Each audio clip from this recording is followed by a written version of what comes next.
अल्हम्दुलिल्लाहि वहदहु ला शरीक लह वस्सलातु वस्सलामु अला मन ला नबिय्य बअदह अम्मा बाद। रमज़ानुल मुबारक का मुबारक महीना इख्तिताम पर है। 1 या 2 दिन बाकी हैं। जिन हज़रात ने तरावी में कुरान करीम सुना और सुनाया वो मुबारकबाद के मुस्तहिक हैं। अल्लाह रब्बुल इज़्ज़त अपनी बारगाह में कबूल फरमाए। 1 या 2 दिन में हमने पूरे रमज़ान में जो गुनाह किए, इंसान है, कमी कुताही होती है, अल्लाह रब्बुल इज़्ज़त से इस्तिग़फ़ार करें कि अल्लाह हमें माफ़ फरमा दे और आइंदा साल में गुनाहों से बचने का पक्का आज़म करें। ईद उल फ़ितर के मौका है, हमें चाहिए हम ईद उल फ़ितर के मौके पर अच्छे और नए कपड़े अपनी वसत के मुताबिक पहने। जिनके पास इतनी वसत नहीं है कि वो नए कपड़े ख़रीद सकें, तो उन्हें चाहिए कि अपने माँ बाप पर वो जबर न करें, अपने माँ बाप पर दबाव न डालें, अपने माँ बाप पर वो जिद न करें कि हमें नए कपड़े ख़रीद कर दें। वो नए कपड़े न लें, बल्कि जो उनके पास कपड़े हैं उनमें से जो सबसे बेहतरीन लिबास है वो लिबास पहन लें और ऊपर खुशबू लगा लें। इससे अल्लाह रब्बुल इज़्ज़त भी राज़ी होते हैं।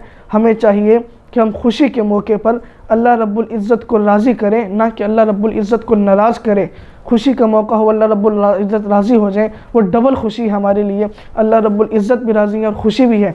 और ईद उल फ़ितर के मौके पर अपने माँ बाप के साथ घर के कामों में भी जो काम है उसमें हाथ बटाएं, दस्तरखान लगाएं। इससे अल्लाह रब्बुल इज़्ज़त राज़ी होते हैं। और हमें चाहिए कि हम गुनाहों से भी बचें, आम दिनों में भी बचना चाहिए। बिलखुसूस अल्लाह रब्बुल इज़्ज़त हमें ईद उल फ़ितर के मौके पर, ईद उल अज़हा के मौके पर हमें बचाए। इन ईदैन के मौके पर अल्लाह रब्बुल इज़्ज़त हमें गुनाह से बचाए। जिन मजालिस में अल्लाह रब्बुल इज़्ज़त की नाफरमानी होती हो, वो बातें होती हों जिनसे अल्लाह रब्बुल इज़्ज़त नाराज़ होते हों और जिनमें बिदआत होती हों, हमें चाहिए कि हम उन मजालिस से बचें, जितना हो सके उतना बचें।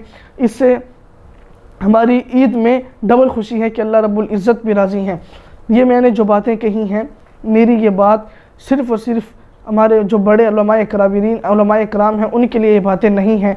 सिर्फ़ और सिर्फ जो मेरे हम उम्र नौजवान साथी हैं, मुझसे छोटे हैं, ये बातें उनके लिए हैं। अल्लाह रब्बुल इज़्ज़त से ये दुआ है कि अल्लाह रब्बुल इज़्ज़त इस पर सबसे पहले मुझे अमल करने की तौफ़ीक़ अता फ़रमाए, फिर आप हज़रात को अमल करने की तौफ़ीक़ अता फ़रमाए। व आख़िरु दावाना अनिल हम्दुलिल्लाहि रब्बिल आलमीन।